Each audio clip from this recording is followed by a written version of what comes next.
வாழ்த்துறை வழங்குவதற்காக மரியாதைக்குரிய மௌலானா அல் ஹாஃபில் எம் சையது கனி ஃபைசி ஹஜ்ரத் அவர்கள், ஃபைசுல் அன்வார் அரபிக் கல்லூரியின் பேராசிரியர், நமக்கு முன்னால் வாழ்த்துறை வழங்குவார்கள்.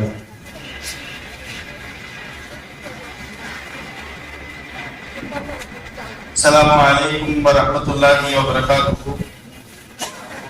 அல்ஹம்துலில்லாஹ்.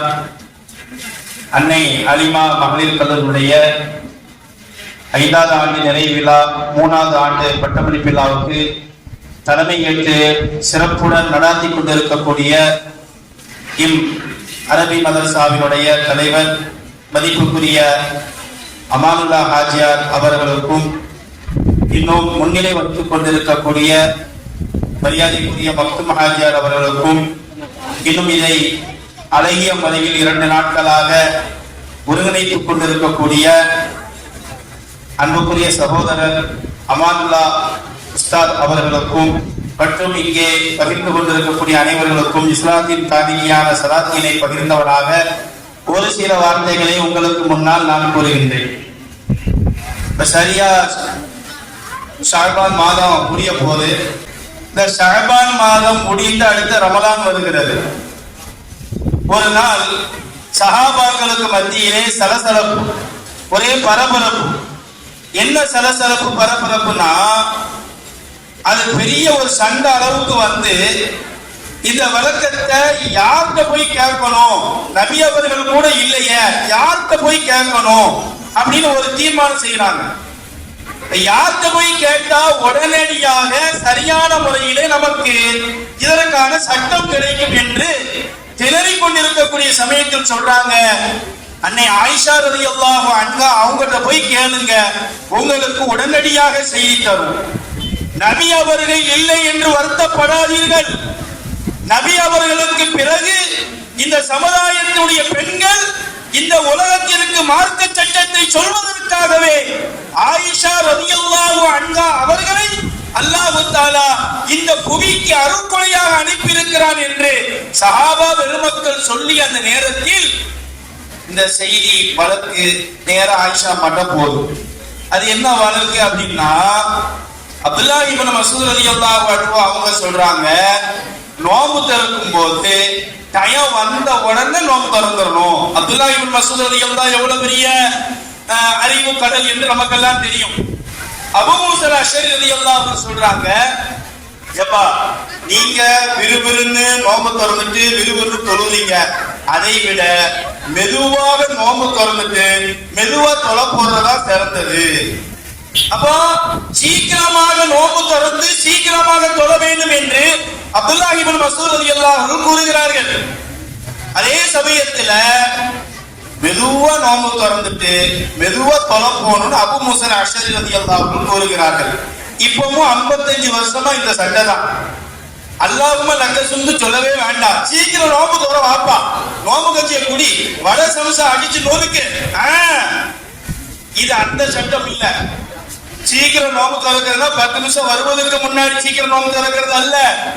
அந்த டயம் வந்த உடனே அதை பிற்படுத்தாம சீக்கிரம் நோம்பு திறக்கணுமா? இல்லை என்று சொன்னா ஒரு 2 நிமிஷம் கழிச்சாலும் பரவாயில்லையா அப்படின்னு குடிக்கணும். ஒரு வழி இல்ல, நேர 2 பேரும் ஸல்லல்லாஹு அலைஹி வஸல்லம் அவர்களுக்கு பிடித்தமான சஹாபி, ஸல்லல்லாஹு அலைஹி வஸல்லம் அவர்கள் தலை வைத்து படுத்த தன் மடியில, ஒண்ணு ஆயிஷா அம்மா மடியில தலை வச்சு படுத்திருக்கிறாங்க, இன்னொன்னு சில சந்தர்ப்பத்துல அப்துல்லாஹ் இப்னு மஸ்ஊத் அவங்களுடைய மடியில தலை வச்சு படுத்ததாக சில செய்தி. அந்த அளவுக்கு முகிப்பனாக இருக்கக்கூடிய அப்துல்லாஹ் இப்னு மஸ்ஊத் அவர்களுக்கே சந்தேகம். நேர 2 பேரும் இந்த வழக்காடிக்கிட்டு இருக்கும் போது 3வது ஒரு ஆள் போய் கேட்டாங்க ஆயிஷா அம்மாட்ட, இங்க இருக்கக்கூடிய அலிமா மகளிர் கல்லூரியுடைய பட்டம் வாங்கக்கூடிய மாணவிகளே, மிகப்பெரிய சிறந்த சஹாபாக்கள் இருக்கின்ற சமயத்திலும் கூட இந்த மார்க்கத்தை இந்த சமுதாயத்திற்கு சீரிய முறையிலே சொல்லிக் கொடுப்பதற்கு அங்கே அன்னை ஆயிஷா அம்மா அவர்கள் தான் மிகப்பெரிய முன்னோடியாக இருக்கிறார்கள் என்று சொன்னா, உங்களுடைய அந்தஸ்து எந்த அளவுக்கு உயரமான அந்தஸ்து என்பதை நீங்கள் புரிந்து கொள்ள வேண்டும். ஆயிஷா அம்மாட்ட கேட்கும்போது ஆயிஷா அம்மா சொன்னாங்க, சீக்கிரம் நோம்பு திறந்துட்டு சீக்கிரம் தொலை போகணும் யாரு சொன்னா? அப்துல்லாஹ் இப்னு மஸ்ஊத். சரி, மெதுவா நோம்பு திறந்துட்டு மெதுவா தொழுதா போதும்னு யார் சொன்னான்னு கேட்டாங்க. அபூ மூஸா அஷ்அரி. உடனே ஆயிஷா அம்மா சொல்றாங்க, சீக்கிரம் நோம்பு திறந்துட்டு சீக்கிரமாக தொழப்போதுதான் சிறந்தது. அதை தான் அல்லாஹ் பிரியப்படுகின்றான், அதை தான் பெருமானார் வலியுறுத்துகிறார்கள். எனவே எவ்வளவு சீக்கிரமாக அந்த டயம் வருகிறதோ அந்த டயத்தை தாமதப்படுத்தாமல் வெகு சீக்கிரமாக நோம்பு திறப்பதுதான் சிறந்தது என்று அந்த இரண்டு கருத்துக்களுக்கு முற்றுப்புள்ளியாக அன்னை ஆயிஷா அம்மா அவர்கள் இந்த சமுதாயத்திற்கு இன்னைக்கு வரைக்கும் மிகப்பெரிய வழிகாட்டியாக இருக்கிறாங்க. இந்த சமுதாயத்துக்கு இல்ல, முக்கியமா தௌஹீத் ஜமாத்துக்கு. அப்பா ஆயிஷா அம்மா இப்ப அவர்களுக்கு பெரிய தாயா ஆயிடுவாங்க.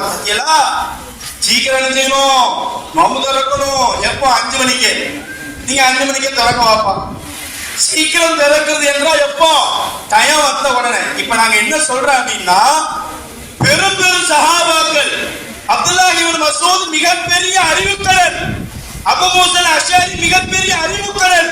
அவ்வளவு பெரிய அறிவுக்கடலுக்கு மத்தியில் இருக்கக்கூடிய ஒரு கருத்து வேறுபாடை கூட ஒரு ஆலிமா, ஒரு கல்வி கற்றுக் கொடுத்த ஒரு தாய், ஒரு பெண், ஒரு சகோதரி, நீங்கள் நினைத்தால் ஒரு சிக்கலான சமயத்தில் நீங்கள் கற்றுக்கொண்ட இந்த கல்வியின் மூலமாக உங்களுடைய குடும்பத்தையும், உங்களுடைய கணவரையும், உங்களுடைய குழந்தைகளையும், ஏன் உங்கள் சுற்றி இருக்கக்கூடிய மகல்லாவாசிகளையும் நீங்கள் பண்படுத்த முடியும் என்பதற்கு அன்னை ஆயிஷா அம்மா அவர்களே மிகப்பெரிய உதாரணமாக இருக்கிறார்கள் என்று சொன்னால், தாய்மார்கள் எல்லாம் உங்களுடைய பிள்ளைகளை மென்மேலும் இந்த மதரசாவுக்கு ஊக்குவித்து உங்களுடைய பாலியமான வயதுக்கு வந்த பிள்ளைகளை இன்ஷா அல்லாஹ் உலக கல்விக்கு எவ்வளவு ஆர்வம் செலுத்துகிறீர்களோ அதே போன்று இந்த மார்க்க கல்விக்கும் நீங்கள் ஆர்வம் செலுத்தினால் இந்த மதரசாவிலே இன்று பட்டம் காணக்கூடிய மாணவிகள் எந்த அளவுக்கு உயர்ந்த அந்தஸ்திலே இருக்கிறார்களோ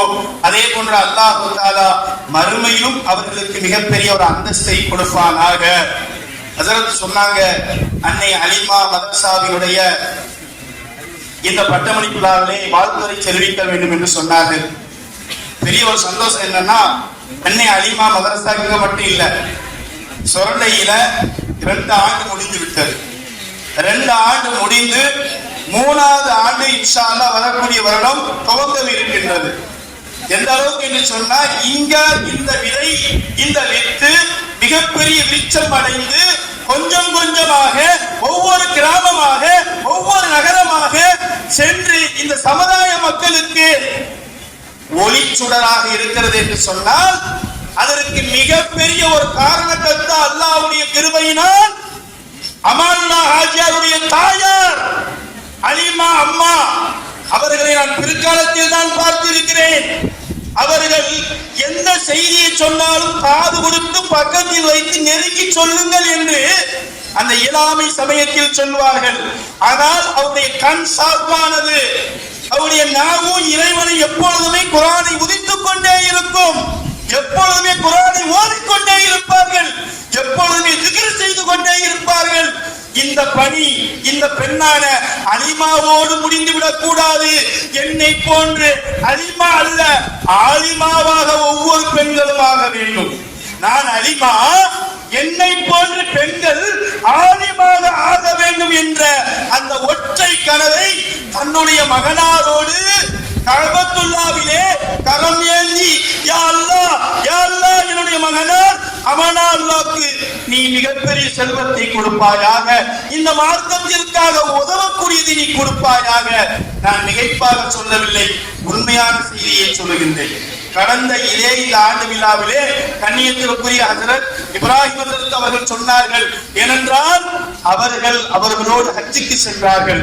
ஒரு தாயினுடைய துவா ஒரு மகனை இந்த சமுதாயத்திற்கு மிகப்பெரிய வரப்பிரசாதமாக கொடுத்திருக்கிறது என்று சொன்னால், இங்கே பட்டமாகக்கூடிய நீங்களும் இதற்கு பின்னால் ஒரு சிறந்த சமுதாயத்தை கொண்டு வர வேண்டும் என்பதுதான் எங்களுடைய நோக்கம். வல்ல ரஹ்மான் அல்லாஹ் தஆலாவை கபூல் செய்வானாக. வாஹிரு தஅவானா அல்ஹம்துலில்லாஹி ரப்பில் ஆலமீன். அஸ்ஸலாமு அலைக்கும் வரஹ்மத்துல்லாஹி.